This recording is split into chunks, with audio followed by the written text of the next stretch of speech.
What would make this an especially meaningful conversation for you today? If I could just go over a few things that I'm struggling with, um, that would be cool. I think this is meaningful already that I'm talking to like the GOAT right now. I So cool. appreciate that. I have a lot of fun doing this. I can tell you're very thorough. Thank you. All right. So out of the questions you sent me, what would be most impactful for you to talk about right now? Well, the time sections, so I was doing really well with just doing the regular sections, individually, and then actually trying to do time sections. I made it through two sections and that was it. So I'm like, yeah, it's cool to, do one section, but taking 30 minutes to do one section and then there's like two or three inside, that's not helpful at all. Oh, so you mean like doing all four games or all four passages? Yeah. Right, right. Okay. So do you think that was it games or reading comp, you think you have the most timing issues? Games. I haven't gotten to the reading comp yet. Okay. So just the games. Okay. So what are some of the strategies that you're using for games to help you solve them efficiently?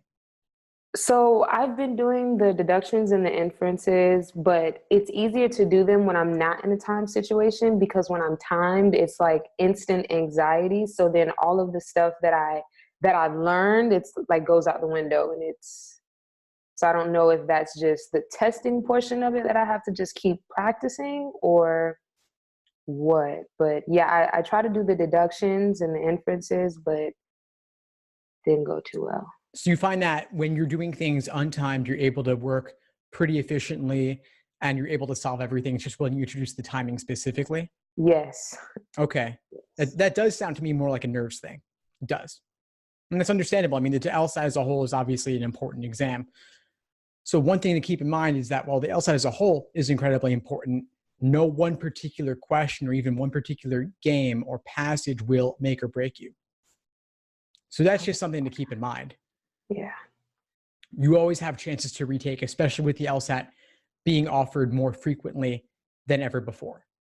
And I think what is causing me a little bit more anxiety is that I want to enroll or at least apply for the next, 2020. So, and I know that the admission starts, from now up until like February or March. And the next test, I'm in the November test. So the next test isn't till about, I think, January or so. And so I'm like, I don't know if maybe I'm just putting a lot of pressure on November because I kind of want that score and, but I know that I need to score high because my GPA, my undergrad GPA is not that great. So, Okay. Well, know that you do have January available to you.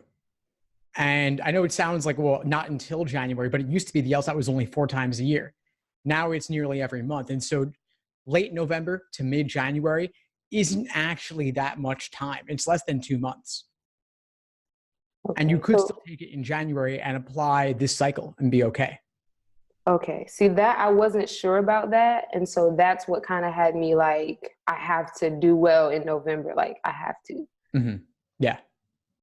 Okay. So that's one thing to keep in mind. And just know that applying in January would still be perfectly fine for this cycle. And I would suggest registering for the January test, just so you have that peace of mind that you have that backup available if you need it. Right. So, and I was just like, I'm really new to all of this because coming to law school was like a decision I made at the end of July. Mhm. So, but my question is for like more of the top schools, like the top 14 schools and things like that, mostly Chicago, because that's one of my like my dream schools, if you will. I know that I read somewhere, I don't know if this is accurate or not, that it's better to apply earlier than it is to try to apply later, like towards the end of the cycle. Or does that really matter? In general, applying earlier is better if you can. Right. But even 1 or 2 points more on the LSAT would make it worth applying later. So I will say that I was struggling. Like before I got your course, I was doing Khan Academy, which was helpful in terms of the basics, just introducing me to it. When I got into your course, my mind was blown because all of the information that I didn't know, oh my gosh, it was so helpful. And I struggled a lot with grouping setups, but I've gotten a lot better with them. It's just, again, the timing thing. Like is there something, I saw that you had the Sudoku games that I guess could help with making deductions and inferences. Do you think that that's something that I should invest in as well to improve? I think with a timeline like yours, I wouldn't recommend anything like Sudoku. That's better if you have like years before your LSAT. But Okay. given that you're taking the LSAT in November and potentially January, I would stick with actual official LSAT games. Okay. Okay. You have nearly 400 available because you have all those old LSAT exams. Each one Right. has 4 games. So nearly 100 LSATs means nearly 400 games. So plenty of material. Now, I know that you've started digging into the course, some of the games content specifically. What are some of the biggest takeaways you've gotten so far from the course? Some of the biggest takeaways that I've gotten from the course have been that for me specifically, I know like the depth that's being offered. I think it takes it from, okay, this is an LR game, but this, like what's offered in the course literally gives you a step by step like direction. Like literally, if you have a question, it's almost practically answered in at least one of all of the videos. And like everything is so perfectly organized that it just kind of flows. Like I literally spend at least 4 to 5 hours a day in your course doing problems. For every problem I do, I go back and I watch your video. Like you have a video for every question. That's so awesome. Like, so anytime I have a question, I'm able to go back. And that's kind of been the most helpful thing for me, is really just having the step-by-step direction to know what I'm supposed to be doing and what my deductions are supposed to look like. And I think that's really been helpful, like the most helpful. Fantastic. And I'm really glad to hear that it's been what you've needed. Yeah, that's what I try to do. I try to be comprehensive and cover every possible question a student could have. So I'm glad it's helping you. Now I want to circle back a little bit to the question of games and how to help you get more efficient with your approach.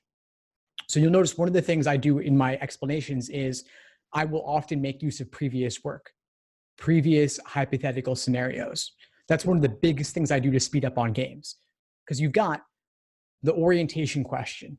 Your correct answer to that question is an example of a valid scenario. And actually, all the answer choices that LSAT gives you for that question are LSAT's articulation of what one potential diagramming style could be. So if you're at a loss for how to diagram the setup, look at those choices. They're giving you how they think about it. And then Right. with your correct answer, that's already one valid scenario. Then if you draw more local hypothetical scenarios for those if questions throughout the game, those are giving you more valid scenarios as well. So by the time you get to the end of the game, you might have at least 3 to 5 valid scenarios that could help you knock out those global, general, must be true questions.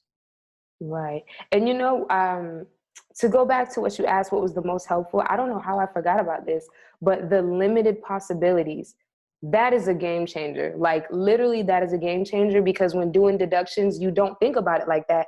You just see all of these options. So you choose all of the options when really you should focus on the one that's the most restricted, if you will, and create those possibilities from that. That's really been very helpful too. Well, Um, that's huge. Yeah, go ahead, please. and sorry, when I was doing one of the tests, my question, I know that we shouldn't skip anything. We should definitely go back. But for instance, it was game test 62, game 1 or 2. But the question, it was a really difficult one. So in that scenario, would it be better for me to skip it and go back, or try to work through it in order to save time? For a particular question within a game, Like the or the entire game itself, the the entire game game. itself, yeah. Okay, so if you're in that position, that's fine. If you have just started reading it and you're like, I have no clue how to do this, then yeah, just skip it, come back to it at the end. Everything is worth the same, so there's no sense in getting bogged down by a question that's especially difficult for you.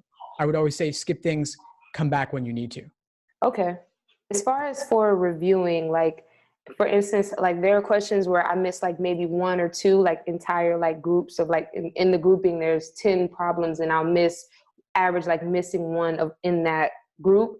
Should I go back and redo those sections, or should I just move on into something more difficult? Or what would be the better, I guess, way to go about that? It's worth reviewing and redoing anything that you're not sure about or anything you can't answer. And so You might put that game away for a week, come back to it, and do it again. And then if you still don't know it, look up the explanations and see how others have gone about it. Okay.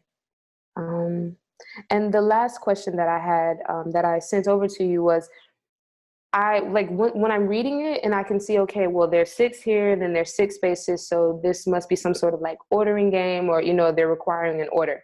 If I don't necessarily know the specific titles for things, is that important? Like, should I focus on knowing, okay, this is a grouping in and out, or this is grouping selection, or what are your thoughts? Titles don't matter. What's important is that you can relate a game that you're doing back to something you've done in the past. Ideally, one of the reasons I have you do games by type is so that you can see the patterns, because when you're doing them simply in one section of a published exam, they're scattered around. It's randomized. Right. But we've got to put a system in place so that you can understand the underlying skills and diagramming techniques for each game type. But the actual names of things are arbitrary. I wouldn't worry about those. Okay. Well, I guess as of now, that was really my questions. But I would like to say something too, if this does go up, for anyone that is wondering about if they should take the course and you were like me, you were on the fence. I can tell you from experience that I'm 2.5 weeks in. It is worth it. It is worth it. And the resources are there. This is something that's worth doing, and it's investment that I'm so happy that I made. So if you're thinking about it, take that leap. It's worth it. I really appreciate that, Sakisha. Thank you so much for your kind words about the course. I appreciate it. What would you say is the biggest insight you got from our call today? Well, that I don't have to focus so much on the test being in November, that I can still do January and still be okay. And that, getting that extra point means way more than just applying early with a score that still would have me on the line. Awesome. Great. I'm really glad to hear it. And I'm really glad that we connected and have you in the course. Thank you so much again, Steve. Thanks for tuning into the show. Please subscribe if you haven't done so already to be notified of new episodes as I release them. And feel free to reach out if you need anything at all as you move forward with your prep. I'm happy to help however I can. In the meantime, I'll wish you all the best and take care.